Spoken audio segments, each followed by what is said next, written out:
బ్రిటన్లో 14 ఏళ్ల తర్వాత అధికారం మారింది. కీర్ స్టార్మర్ నేతృత్వంలోని లేబర్ పార్టీ చరిత్ర సృష్టించింది. 650 స్థానాలకు గాను 400కు పైగా సీట్లు గెలుచుకుని లేబర్ పార్టీ ప్రభుత్వాన్ని ఏర్పాటు చేసింది. అనంతరం కీర్ స్టార్మర్ నూతన ప్రధానిగా బాధ్యతలు చేపట్టారు. అంతకుముందు రిషి సునాక్ ప్రధానిగా రాజీనామా చేశారు. ఇటుకపై ఇటుక పేర్చుకుంటూ బ్రిటన్ను పునర్నిర్మిస్తానని నూతన ప్రధాని స్టార్మర్ వ్యాఖ్యానించారు. బ్రిటన్ పార్లమెంట్ ఎన్నికల్లో లేబర్ పార్టీ చరిత్ర సృష్టించింది. 14 ఏళ్ల తర్వాత లేబర్ పార్టీ అధికారాన్ని దక్కించుకుంది. ఈ విజయంతో యునైటెడ్ కింగ్డమ్ తదుపరి ప్రధానమంత్రిగా లేబర్ పార్టీ అధ్యక్షుడు కీర్ స్టార్మర్ నియమితులయ్యారు.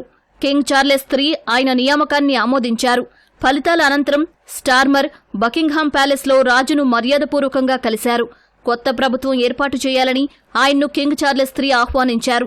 అనంతరం నూతన ప్రధానిగా కీర్ స్టార్మర్ బాధ్యతలు స్వీకరించారు.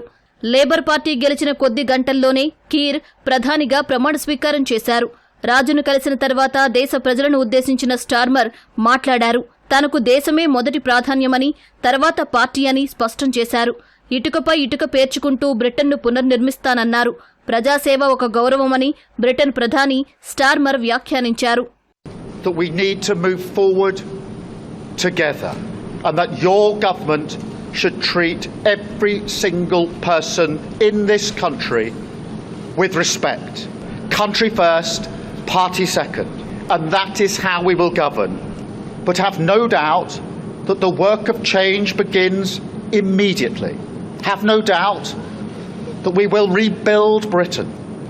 And brick by brick, we will rebuild the infrastructure of opportunity. Our work is urgent, and we begin it today. Britain parliament దిగువ సభలో 650 స్థానాలకు గాను లేబర్ పార్టీ 400కు పైగా సీట్లు దక్కించుకుంది. ఎగ్జిట్ పోల్స్ అంచనాలకు మించి లేబర్ పార్టీ సీట్లను కైవసం చేసుకుంది.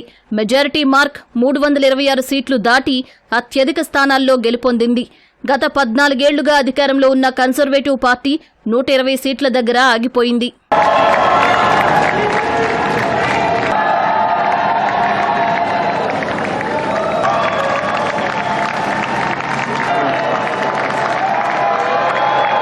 పార్లమెంట్ ఎన్నికల్లో ఓటమితో ప్రధాని పదవి నుంచి Rishi Sunak దిగిపోయారు.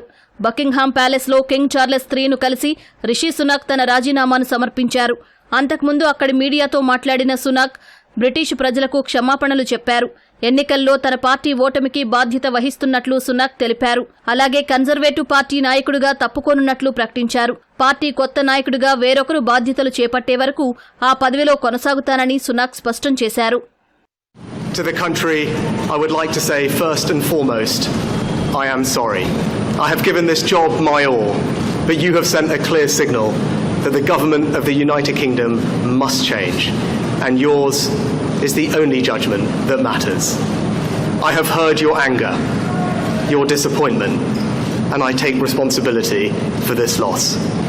Following this result, I will step down as party leader, not immediately, but once the formal arrangements for selecting my successor are in place.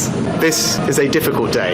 This is the best country in the world, and it is thanks entirely to you, the British people.